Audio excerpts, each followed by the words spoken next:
Assalamualaikum warahmatullahi wabarakatuh. Pada kesempatan ini kita akan praktek terkait dengan sistem koordinat agar kalian lebih memahami bagaimana teori yang kemarin terkait dengan sistem koordinat. Sistem koordinat pada QGIS itu kita bisa lihat pada menu project, kemudian properties. Ya, nanti akan ditampilkan Windows Project Properties pada tab CRS, Coordinate Reference System. Kita bisa lihat beberapa koordinat-koordinat yang dapat sistem koordinat yang digunakan dalam QGIS, mulai dari yang geographic maupun yang projected dan yang user defined atau yang kita buat sendiri.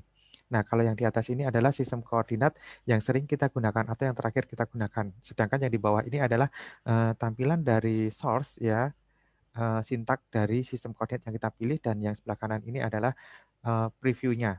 Ya, kita cancel saja. Untuk memudahkan melihat bagaimana perbedaan penggunaan sistem koordinat yang akan kita coba nanti, kita akan menggunakan peta dunia. Peta dunia yang sudah terdapat pada QGIS dengan cara pada koordinat kolom koordinat di bawah ketikkan Word ya. Kemudian tekan enter. Nah, maka akan ditampilkan peta dunia di layer world map ya. Dengan peta dunia ini kita akan melihat nanti perbedaannya ketika kita menggunakan beberapa sistem koordinat. Nah, untuk melihat sistem koordinat yang digunakan, kita bisa klik kanan pada layer tersebut, kemudian klik properties.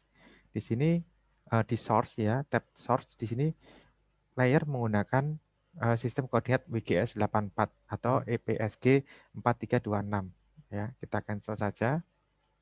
Nah, selanjutnya untuk memudahkan melihat perbedaan penggunaan dari beberapa sistem koordinat yang akan kita coba, maka kita akan menggunakan plugin Indicatrix Mapper ya. Plugin itu apa? Plugin itu adalah suatu fitur tambahan yang diberikan kepada suatu software. Dalam hal ini adalah QGIS, sehingga kita dapat memanfaatkan fungsi yang tidak standar yang sebelumnya tidak terdapat pada software tersebut. Nah, dengan cara klik plugin ya, menu plugin, kemudian manage and install plugin. Nah, kita akan menambahkan plugin Indicatrix Mapper ya. Syaratnya ini harus connect internet ya. Nah, kita cari Indicatrix Mapper ya, kemudian install plugin. Nah, kemudian Indicatrix Mapper ikonnya akan ada di sini ya. Ini adalah ikon dari Indicatrix Mapper. Kita klik saja, kemudian kita run saja ya. Indicatrix Mapper ini adalah salah satu perhitungan yang menunjukkan luasan yang sama ya. Jadi setiap lingkaran ini mempunyai luasan yang sama. Namun secara visual kalau kita lihat bahwa yang ada di ujung atas dan ujung bawah itu lebih besar dan lebih pipih. Ya, kenapa? Karena terjadi tarikan atau pergangan ya. Bumi kan bulat, kemudian kita gambarkan dalam bidang datar sehingga di bagian ujung atas dan ujung bawah itu terjadi pergangan. Secara visual kalau kita lihat dia akan lebih lebar ya, akan lebih besar. Nah, ini kalau kita menggunakan sistem koordinat EPSG 4326. Nah, kemudian kita akan mencoba merubah menggunakan sistem koordinat yang lain. Misalkan kita klik project properties, misalkan kita akan menggunakan Steo Mercator ya. Sama-sama WGS 84 tapi yang Steo Mercator. Kita klik, kita cari filternya, ketikkan aja Steo Mercator ya, supaya lebih mudah mencarinya. Kemudian kita gunakan yang EPSG 3857. Kemudian apply dan OK. Nah, kita bisa lihat bahwa perbedaan dari Stereomecator dan EPSG 4326 yang tadi kita gunakan sebelumnya, bahwa di sini secara visual itu untuk bagian ujung atas dan ujung bawah itu dia digambarkan tidak lonjong tetapi proporsional terhadap luasan-luasan yang ada di tengahnya. Ya, tetap lebih besar. Dan di sini peregangannya atau tarikannya sedikit berbeda dengan yang tadi, yang WGS 84. Nah, bagaimana kalau kita ingin tampilannya itu mempunyai baik luasan yang sebenarnya maupun secara visual itu digambarkan dengan lingkaran yang sama, ya. Maka syaratnya harus pasti bulat gitu kan, pasti menggunakan sistem koordinat yang bulat. Nah, kita rubah dulu sistem koordinatnya. Kita bisa merubah juga sistem koordinat melalui ini yang tombol di bawah ini, current CRS yang kita gunakan ya, EPSG 3857 pojok kanan bawah, klik saja. Ini sama dengan tadi membuka tab CRS untuk project properties ya. Nah, kemudian kita pilih yang work from space ya. Nah, ini dia akan menampilkan ya, dia akan menggunakan sistem koordinat di mana penggambaran petanya itu baik secara kondisi nyata dan visual itu digambarkan dengan luasan yang sama ya. Oleh karena itu petanya pasti ditampilkan dalam bentuk bulat. Nah, namun di sini kita titik pusatnya bukan berada di Indonesia. Misalkan kita ingin titik pusatnya berada di Indonesia, maka kita akan membuat sistem koordinat yang baru.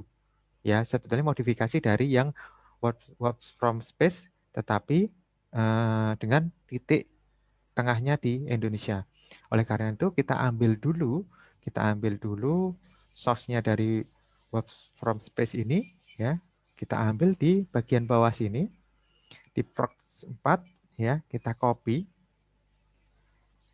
kita tutup, kemudian kita buat proyeksi, sistem proyeksi yang baru, ya, menggunakan custom projection. Nah, kemudian kita tambahkan namanya, kita misalkan Global Indonesia. Kemudian di bagian parameternya, dengan format prot string tadi, klik kanan, paste, kita rubah untuk latitude dan longitude-nya. Ya, koordinat untuk latitude, koordinat Y-nya, kalau Indonesia itu di tengah-tengah itu di sekitar Kalimantan, itu di bawah garis khatulistiwa sedikit, kita pasang -3, ya. Kemudian untuk yang longitude atau koordinat X-nya itu kalau di tengah-tengah itu sekitar 119 ya, positif nilainya. Kemudian kita validate. Setelah valid, kita oke. Ya. Nah, kita sudah membuat tetapi belum menerapkan. Untuk menerapkan, kita klik lagi yang di bagian bawah ini untuk memunculkan Windows Project Properties. Kemudian kita pilih di bagian tengah ini yang kita user define tadi, yang kita buat tadi, ya, Global Indonesia. Kemudian apply dan oke. Nah, ini akan menampilkan, jadi peta yang akan ditampilkan adalah peta dunia di mana titik tengahnya itu menggunakan Indonesia. Kita bisa, kalau kita sudah cukup dengan indikator metrik, kita bisa hilangkan ya. Kita bisa hilangkan. Nah, ini peta dengan sistem peta dunia dengan sistem koordinat yang kita buat sendiri ya, yang kita modifikasi dari watch from space. Nah, kemudian itu tadi kita sudah mencoba beberapa sistem koordinat yang bersifat geografik. Sekarang kita akan mencoba yang bersifat lokal, yaitu menggunakan sistem proyeksi ya, proyeksi apakah itu UTM. Misalkan kita akan fokus, kalau sistem proyeksi itu kan bersifat lokal ya, berarti kita fokus di suatu daerah, misalkan di Jawa ya, di Jawa. Kemudian kita rubah sistem proyeksinya, klik di bagian bawah. Nah, kita pilih untuk yang UTM yang WGS 84, WGS 84 tapi yang UTM ya, yang /UTM ya, UTM. Nah, Indonesia ini ada di zona mulai dari 46 ya, kalau nggak salah 46. Terus kemudian ada yang north, ada yang south karena ada di garis khatulistiwa ya. Nah, kita bisa lihat previewnya kalau kita misalkan pilih yang 46S. Nah, ini 46S itu yang atau yang north yang di atas. Kemudian kalau yang Jawa berarti kita sekitar 48 tetapi yang S ya, karena dia ada di bawah, atau kita gunakan yang 49S ya. 49S. Kemudian kita apply, kita oke. Nah, Ini kita sudah menggunakan sistem koordinat UTM, ya, UTM dengan dengan UTM berapa tadi ya?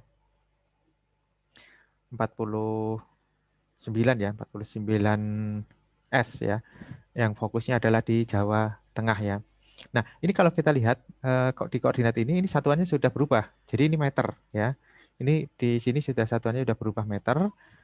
Jadi, kemudian kalau kita melakukan zoom out atau kita perkecil untuk melihat area lain, maka akan terjadi distorsi ya. Di sini akan terjadi kekacauan. Ya, kenapa? Karena memang ini menunjukkan bahwa sistem koordinat proyeksi itu memang bersifat lokal, memang fokus pada yang daerah tadi. Jadi ketika kita fokus di dalam suatu daerah yang kecil, maka ini akan lebih sistem proyeksi ini akan memberikan hasil yang lebih baik, ya, distorsinya lebih kecil untuk daerah yang menjadi point of interest kita. Tetapi kalau untuk daerah-daerah lain selainnya, apalagi yang lingkupnya lebih besar, maka dia akan terdistorsi atau tidak bisa digunakan. Nah, itu kalau kita menggunakan UTM ya. Nah, sebetulnya Indonesia itu juga punya eh, sistem koordinat yang digunakan oleh BPN ya. Namanya adalah DGN ya. DGN. Nah, DGN.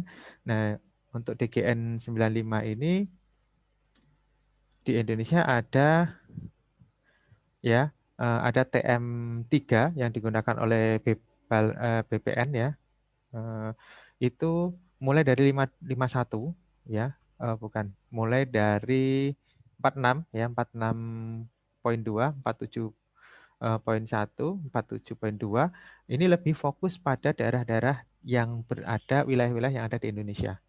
Ya, kita coba misalkan yang Jawa berarti ada di sekitar 49.2 ya. Itu untuk Jawa Timur atau 49.1. Kita apply, kita oke. Nah, maka sebetulnya kita fokusnya pada di sini. Nah, kalau ini kita perkecil, kita zoom out ya, seperti halnya dengan yang UTM tadi, ya TM3 ini dia juga terjadi distorsi atau terjadi kekacauan ketika kita melihat untuk daerah lain di luar dari daerah yang eh, kita pilih ya dengan menggunakan zonanya tadi. Nah, itu demikian yang materi terkait dengan praktikum terkait dengan sistem koordinat. Silahkan dicoba dan saya cukupkan. Terima kasih. Wassalamualaikum warahmatullahi wabarakatuh.